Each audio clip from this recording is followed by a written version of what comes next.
Cinema ఇది చాలా బాగుంది భయ్య. తర్వాత గమ్యం సినిమా తర్వాత అల్లరి నరేష్ గారు చేసిన మంచి సినిమా ఇది. అంటే ఇప్పటివరకు చేశారు, కాకపోతే ఇది అలాంటి క్యారెక్టర్ తగ్గట్టుగా చేసిన సినిమా ఇది. చాలా చాలా బాగుంది. సుబ్బు గారు బాగా హ్యాండిల్ చేశారు. అల్లరి నరేష్ గారికి బాగా యాక్ట్ అయింది. సినిమా లాస్ట్ క్లైమాక్స్లో కళ్ళమ్మ నీళ్ళు తెప్పించారు భయ్య. అంటే సొసైటీలో ఇప్పుడు యథార్థ సంఘటన ప్రతి ఒక్కరి జీవితంలో జరిగేది ఇది. సో దీని గురించి మనం చెప్పడం కన్నా మీరు చూడడం చాలా బాగుంటుందని నా ఉద్దేశం. సో ట్రైలర్ లాంచినాడు నానిగా చెప్పారు ఈ cinema confirm block buster hit అవుతుంది నమ్ముతున్నాను అన్న ఆయన. సో ఆయన అన్నట్టుగా హిట్ అయింది అనుకోవచ్చు నానిగా చెప్పినట్టుగా. అంటే ఒక్కొక్కరికి ఒక మైండ్ ఉంటుంది భయ్య. ఇప్పుడు హిట్ ప్రతి ఒక్కటే super duper hit block buster hit అంటే మనం చెప్పలేం. నా కథ పరంగా, డైరెక్షన్ పరంగా, హీరో పరంగా సినిమా అయితే నాకు చాలా బాగా నచ్చింది. క్లైమాక్స్లో నాకు కళ్ళమని నీళ్ళు వచ్చినాయి. సో నాకైతే నచ్చింది. రీచ్ అవుతుంది. ఎందుకంటే ఎవ్రీ ఫ్యామిలీలో ఒకడు ఉంటాడు. మూర్ఖత్వం కానీ, చెప్పిన మాట విన్నాడు కానీ. సో ఇలా ఉంటారు కాబట్టి ప్రతి ఒక్కరి దాంట్లో ప్రతి ఒక్కరు ఫ్యామిలీతో చూడదగ్గ సినిమా. ఫ్రీ క్లైమాక్స్ చాలా బాగుందంటారు అందరూ. ఫ్రీ క్లైమాక్సే భయ్యా, నేను చెప్పేది అదే అంటున్నాను. ఫ్రీ క్లైమాక్స్ చాలా చాలా బాగుంది. మేము చెప్పడం కన్నా మీరు చూస్తే చాలా బాగుంటుందని నా ఉద్దేశం. ఓకేనా? Okay, thank you. యాక్టింగ్ గురించి ఇంకా కొత్తగా చెప్పేది ఏం లేదండి. ఆయన యాక్ట్ అయ్యాడు కాబట్టి ఆ సినిమా బాగుంటుంది కాబట్టి చేశారు. అంతమించి చాలా చాలా బాగా చేశారు. ఇప్పుడు గమ్యంలో చూసాం కదండి. గమ్యంలో చూడలేదు మీరు? గాల్సిన క్యారెక్టర్ అది ఎలా ఉంటుంది? సో ఆ టైప్ ఆఫ్ క్యారెక్టర్ అంతకు మించి ఉంటుంది. మీరందరూ సినిమా చూడాలని మనస్ఫూర్తిగా కోరుకుంటున్నాను. Thank you. ఇప్పుడే బచ్చలమల్లి సినిమా చూసి వస్తున్నానండి. సినిమా చాలా బాగుంది. ఎందుకంటే ఒక యూత్కి ఒక కనువిప్పు కలిగించే ఒక ఎలిమెంట్ ఇది. ప్రతి ఒక్కరు ప్రతి ఒక్క కేర్లెస్గా ఉంటారు ఇంటిలో, తల్లిదండ్రుల విషయంలో ఏ మాట వస్తుంది. కానీ అలాంటి పట్టుదలతోటి కుటుంబంలో ఇలాంటి వ్యక్తులు ఉంటే వాళ్ళ జీవితం కడాకరికి ఎలాగా పతనం అవుతుందని చెప్పలేము, ఎలాగ ఎండ అవుతుందని మనం ఆలోచిస్తూ ఉంటే ఇలాగే అవుతుంది. కాబట్టి యూత్కి మంచి మెసేజ్. వాడు పట్టిన దానికే నేను పట్టిన కుందేలు మూడే కాళ్ళు అనకుండా జాగ్రత్తగా ఆలోచించండి. ఈ సినిమా ప్రతి యువకుడు ఆలోచించే విధంగా ఉంది. కాబట్టి దయచేసి ఈ సినిమా ఆలోచించండి. అప్పుడు బలగం సినిమా కుటుంబ కథా చిత్రం అన్నాం. ఇప్పుడు ఈ పచ్చలమల్లి కూడా కుటుంబ కథా చిత్రమే కాబట్టి తప్పకుండా ఆదరిస్తారని ఆశిస్తూ భద్రాజీ ఆర్టిస్ట్. అల్లరి నరేష్ గారు అంటే అల్లరి నరేష్ గారు అంటే ప్రతి ఒక్కరు కామెడీ బ్రాండ్. ఆయన కామెడీ చేస్తాడు, ఇంకేం చేయలేడన్న ఒక చిన్న రూమర్ ఉండేది. కానీ దాన్ని మరిపించి దానికి కాదు అని ఆయన అద్భుతమైన నటనతో ఎంతో కష్టపడ్డాడు అన్న విషయం చేస్తూ ఉంటుంది.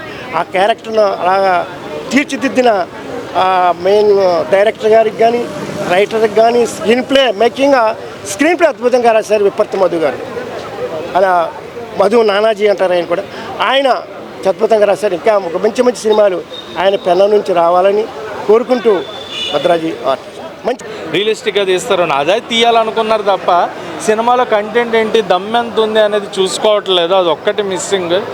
మన వాళ్ళు ఈ రోజున మన వాళ్ళు కూడా చాలామంది న్యాచురల్గా తీస్తున్నారు, కాకపోతే దమ్ము ఇస్తున్నారు, హై లేదు. ఫస్ట్ హాఫ్ చాలా బాగా తీసుకెళ్లారు. ఇంటర్వెల్ వరకు కూడా సినిమా అదిరిపోయింది. సెకండ్ హాఫ్ కూడా ఇలాగే ఉంటే మటుకు cinema block buster Allari Naresh గారికి కంబ్యాక్ అనుకున్నా. బట్ సెకండ్ హాఫ్ పడుకోబెట్టేశారు సినిమాని. సెకండ్ హాఫ్ ఇంకా బాగా తీసుంటే స్లో నరేషన్ కాకుండా హై కంటిన్యూ చేసి ఉంటే బాగుండేది. అండ్ స్టోరీ కూడా గొప్ప స్టోరీ ఏం కాదు. తన తండ్రి చేసిన తప్పు వల్ల తండ్రిని చేదరించుకునే కొడుకు.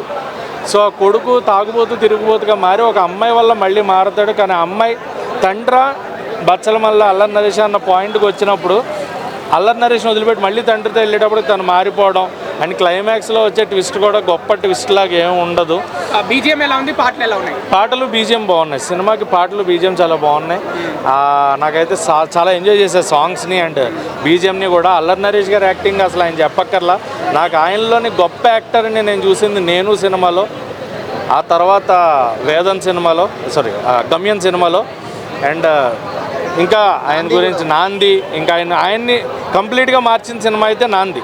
సో అల్లరి అనే పేరు తీసేసి నాంది నరేష్గా ఆయన్ని ప్రూవ్ చేసిన సినిమా. సో అలాంటి ఒక యాక్టర్ని ఆయన గురించి ఎంత ఎదుగుతున్నారనేది మనం చూస్తున్నాం. కానీ ప్రాపర్ స్క్రిప్ట్, న్యాచురల్ లుక్ ఇచ్చారు, చాలా మాసీ లుక్ ఇచ్చారు. దానికి తగినట్టుగా మాసీ కంటెంట్ ప్రాపర్గా పడుంటే బాగుండేది అనిపించింది. ఊరినే మందు తాగించడం, ఊరినే కొట్టడం లాగా అనిపించింది. ఫైట్ సీక్వెన్సెస్కి ప్రాపర్ సీను ఉండి ప్రాపర్ దమ్మున్న ఫైట్ ఉంటే ఇంకా బెటర్గా ఉంటుందేమో అనిపిస్తుంది. రెస్ట్ ఆఫ్ దట్ మిగతా అంతా కూడా బాగుంది.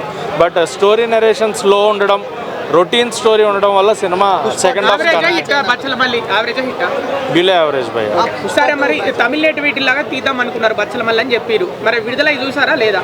విడుదల చూసా. ఎలా అనిపించింది? విడుదల బాగుంది. విడుదల వెట్రిమారన్ గారి స్టైల్లో ఉంది. అండ్ విడుదల కూడా బాగుంది అంటున్నా. ఇది అబో యావరేజ్ కింద చెప్తా, హిట్ అని చెప్పట్లా మళ్ళీ. ఎందుకంటే విడుదల పార్ట్ 1 బాగున్నంత పార్ట్ 2 బాగాలేదు. పార్ట్ 1 అదిరిపోతుంది, బట్ పార్ట్ 2 విడుదల ఏంటి అంటే ఇది కూడా సేమ్ ప్రీక్వెల్ లాగా. విజయ్ సేతుపతి గారు అసలు కమ్యూనిస్ట్గా ఎలా మారారు, నెక్సలైట్లోకి ఎలా వెళ్ళారు, ఆయన్ని ఏం మోటివేట్ చేసింది, మంజు వారియర్ గారు అక్కడ ఆయన కనెక్ట్ అవ్వడం, వాళ్ళిద్దరూ హస్బెండ్ అండ్ వైఫ్ కూడా ఇద్దరు ఒక కమ్యూనిస్ట్ కామ్రేడ్ క్యారెక్టర్స్లో ఉండడం.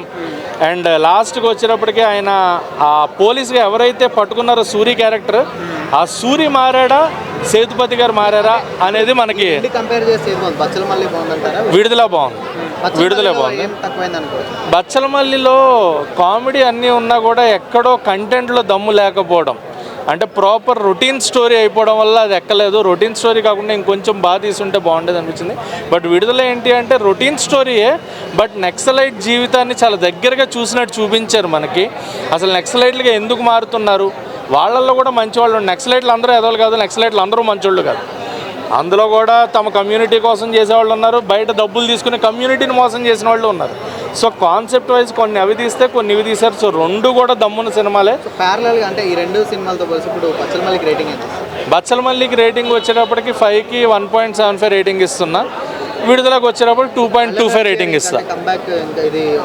ఆయన యాక్టింగ్ వైజ్ ఆయన ఎప్పుడు తిరగలేదు భయ. ఆయన ప్రాపర్ దమ్మున్న సినిమా పడితే మటుకు ఆయన నెక్స్ట్ లెవెల్ కూర్చుంటాడు. ప్రాపర్ డైరెక్టర్, ప్రాపర్ కంటెంట్ ఆయనకు వస్తే చాలు. మరి మధ్యాహ్నం వరకు 3 సినిమాలు ఎట్లా చూసారు?